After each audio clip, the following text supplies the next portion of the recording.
सालसी हमने कराई, चाइना भी बोल उठा। चाइना के इस बयान के बाद भारत से आवाज़ें उठने लगीं। आमिर रज़ा मेरे साथ मौजूद हैं, उनसे बात करते हैं। आमिर भाई, बड़ी थू-थू हो रही है भारत में मोदी सरकार की, क्या वजह है? देखिए, सबसे पहली बात तो ये है कि मैं तो इस बात पे खुश हूँ कि भारत की जान किसने बचाई। इस पर दो सुपर ताकतें जो हैं, आलमी सुपर ताकतें कहने चाहिए उनको, इस जहान की, वो आमने सामने हैं। एक तरफ अमेरिका है और पिछले 4 माह से डोनाल्ड ट्रंप मेरा ख्याल है बारहा इस बात का इजहार कर चुके कि उन्होंने भारत की जान बचवाई थी पाकिस्तान से और भारत ने उनको फ़ोन किया था। लेकिन अब जो बात खुलकर सामने आई है, वो चाइनीज़ वज़ीर ख़ारजा की बात है कि ये एक सिम्पोजियम हो रहा था बीजिंग में, जो कि बैनुल अक़वामी तल्लुकात और चीन का किरदार, उसमें मुख्तलिफ़ बैनुल अक़वामी जो तनाज़ात हैं, जिस तरह से गज़ा का तनाज़ा था या सोमालिया का तनाज़ा है, उसके नाइजेरिया में तनाज़ा चल रहा है, उस पर बात हो रही थी। तो चीनी वज़ीर ख़ारजा जो हैं वांग यी, उनका कहना है कि पाक भारत जंग के दौरान जब कशीदगी बहुत अरूज पे थी, उस वक्त भी हमने ही सालसी कराई थी।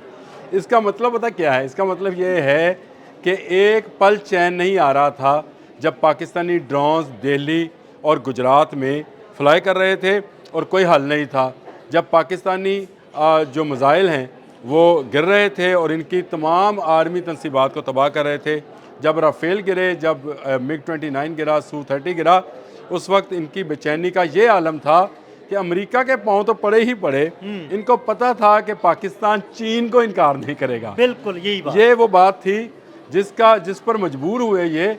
अमेरिका को हम कह सकते थे कि भाई आप इस मामले में ना हो, क्योंकि अमेरिकन सदर डोनाल्ड ट्रंप जंग के आगाज़ में ये बात कह चुके थे कि हम इस मामले में नहीं आएंगे। बिल्कुल ऐसे ही। और वो मामले पे पाकिस्तान उनको कह सकता था कि अब आप ना हो, लेकिन चीन को हम इनकार नहीं कर सकते, क्योंकि वो जो शहबाज शरीफ कहा करते हैं कि बहिरा अरब से गहरी और हिमालय से बुलंद दोस्ती है। आयरन ब्रदर उसको कहा जाता है, आयरन ब्रदर है, और वाकई है, इसमें कोई अच्छा शक आमिर भी भाई, नहीं है। लगता है कि कहानी वाकई अब खुली है। बात अब समझ में आ रही है कि पाकिस्तान ने जंगबंदी पे मादा क्यों हुआ। मुझे लगता है कि चाइना ने ही कहा होगा कि अब आप बस कर दो, बड़ी मार पड़ गई है उनको। अच्छा अदील भाई, ये ना आज से तकरीबन 1.5 माह पहले भारतीय लोकसभा में ये बात ऐसे ही बरसरे राह आई थी, मैंने देखी भी, कि उन्होंने कहा कि चीन ने भी किरदार अदा किया था, इस पर गवर्नमेंट जो है जवाब दे।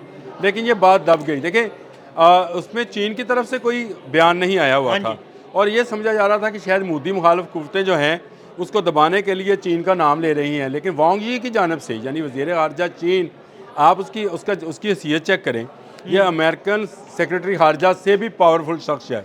वहाँ पर जो जिस तरह की हुकूमत है, उसमें वज़ीर ख़ारजा को सेकंड टू जो है चेयरमैन समझा जाता है। वो बंदा वांग यी जो है, खड़े होकर एक रोस्टर के ऊपर एक सिम्पोजियम में तमाम दुनिया के मंदोबीन के सामने ये बात कह रहा है कि इस सालसी में हमने किरदार अदा किया। तो इसका मतलब ये है कि मोदी सरकार पाँव पड़ी उस चीन के जिसको वो सारी ज़िंदगी ये कहते रहे कि ये हमारे दुश्मन हैं। और मुझे इस पर भी इसलिए भी यकीन है कि जब से जंग मई ख़त्म हुई, यानी जब पाकिस्तान ने गोलाबारी जो है रोकी, जहाज़ों की परवाज़ें रोकी, उनका S-400 मार गिराया हमने, उसके बाद जब पाकिस्तान ने तस्लीम कर लिया कि चलें हम आपको अब कुछ नहीं कहते हैं, उसके बाद से भारत ने आज तक चीन का नाम नहीं लिया। बिल्कुल इससे ऐसे। पहले किताबें लिखी जा रही थी भारत के अंदर कि चीन नया डैम बना रहा है तो भारत का पानी रुक जाएगा। चीन जो है वो मुख्तलिफ रियासतों के ऊपर जो है उसकी नज़र है, और तिब्बत का जो इलाका है वो गो के भारत का है, लेकिन चीन का कुछ इलाके पे कब्ज़ा है। तो इस तरह की बातें जो थी सामने आ रही थी, लेकिन यकायक ये बातें तमाम की तमाम रुक गई। अब देखें, दिलचस्प स्टोरी है जो इंटरनेशनल मीडिया है, जैसे BBC है, नाम ले देता हूँ मैं, उनकी स्टोरीज़ ये बात कह रही हैं कि भारत जो है वो चीन में गया। वहाँ के इत्तेहाद बैनुल मुस्लिमीन के जो सरबराह हैं असदुद्दीन अवैसी साहब, बिल्कुल। उन्होंने भी ये बात कही। कांग्रेस ने भी ये बात कह दी कि ये बात चीन की, हमें क्या ज़रूरत थी चीन के पास जाने की। यानी ये भारत के अंदर से अब इस पे आवाज़ें उठना शुरू हो गई हैं। भारत के अंदर से आवाज़ें उठती तो कुछ नहीं था। मैं तो आपसे पहले कहा कि मैंने ये पहले ये समझता रहा कि ये अपोजिशन की आवाज़ें हैं, ये उसके ख़िलाफ़ उठ रही हैं।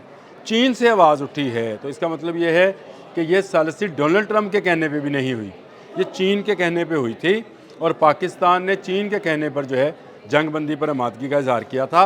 और ये इसमें सालसी को यूँ समझे, मैं ये समझता हूँ कि कुछ गारंटीज़ भी ली गई होंगी भारत से कि आइंदा वो इस तरह की शरारती जो है शरारत नहीं करेगा, और अगर करेगा तो फिर चीन दरमियान में नहीं आएगा।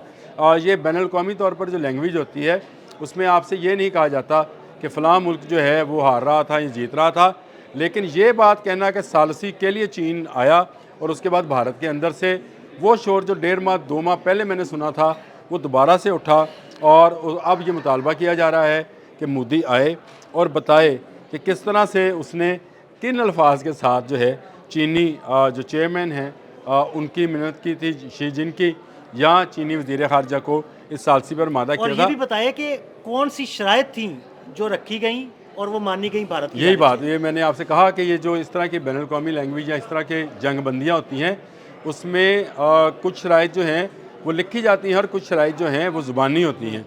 तो भारत किस बात पर ये मिन्नत कर रहा था कि वो आइंदा से नहीं करेगा, और ये बिल्कुल ऐसे ही है मोहल्ले में जब आपको किसी बच्चे को मार पड़ी हो तो वो कहता है मुझे आपके माफ़ कर दें, मैं दोबारा इस मोहल्ले से हाँ जी, गुजरूँगा बिल्कुल। नहीं।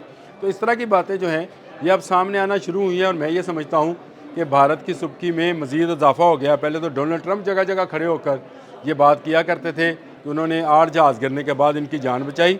अब ये चीन भी ये बात करेगा, यानी 2 बड़ी सुपर पावर्स जो हैं एक तरफ चीन और एक तरफ अमेरिका। ये भी याद रखिए ये दोनों आपस में हलीफ नहीं है, खलीफ हैं। हाँ जी। अगर हलीफ हैं तो रशिया और चाइना हैं। तो मेरा ख्याल है ये है, मेरा अपना ज़ाती ख्याल है दीन साहब, इसमें वो बाद में बात खुले तो खुले कि भारत ने रशिया की भी मिन्नतें की होंगी कि वो चीन को समझाए कि पाकिस्तान से कहे कि वो बाज आए।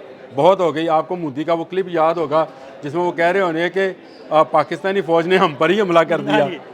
तो आप क्या समझ रहे थे कि आप जहाज़ भेजोगे तो यहाँ से हम फूलों का गुलदस्ता भेजेंगे? वो दौर गया जब ऐसी बातें हुआ करती थी कि आपके अभिनंदन को पकड़ा, चाय की प्याली पिलाई और वापस भेज दिया। अब के ना आपका कोई अभिनंदन वापस जाएगा, ना कोई जहाज़ वापस जाएगा, और ये हमने आपको आपके मुल्क में खड़े जहाज़ों के अंदर भी बता बिल्कुल दिया ऐसे ही। कि आपको गिरा दिए जाएंगे। आपका S-400 मार गिराया।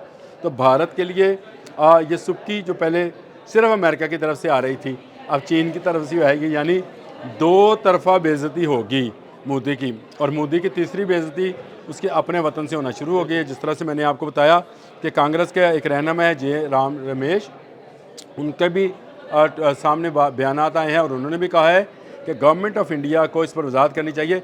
वजाहतें कौन दे रहे हैं, ये भी बड़ी मज़े की स्टोरी है।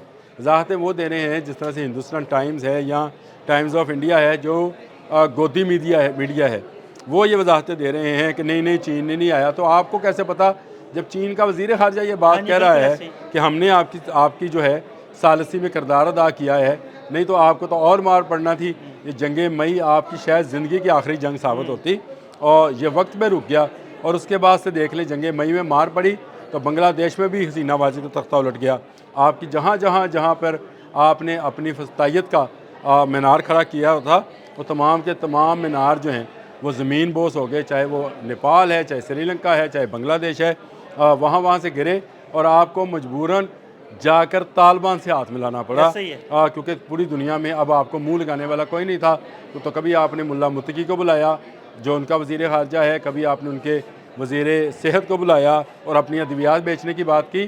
दुनिया आपसे दूर हटती चली जा रही है, और आपकी सोच जब तक तशद्दुद पसंदाना, दहशत गर्दाना और तसीह पसंदाना रहेगी, दुनिया आपसे दूर होकर हटती चली जाएगी। और ये भारत के लोगों के लिए, भारत के रहने वालों के लिए नुकसान का बायस है। इसीलिए वहाँ पर इत्तेहाद बैनुल मुस्लिमीन वाले असदुद्दीन अवैसी हो या कांग्रेस हो, सब बोल रहे हैं कि भारत इस पर वजाहत करे। मेरा ख्याल है मोदी इस पर कोई वजाहत नहीं करेंगे।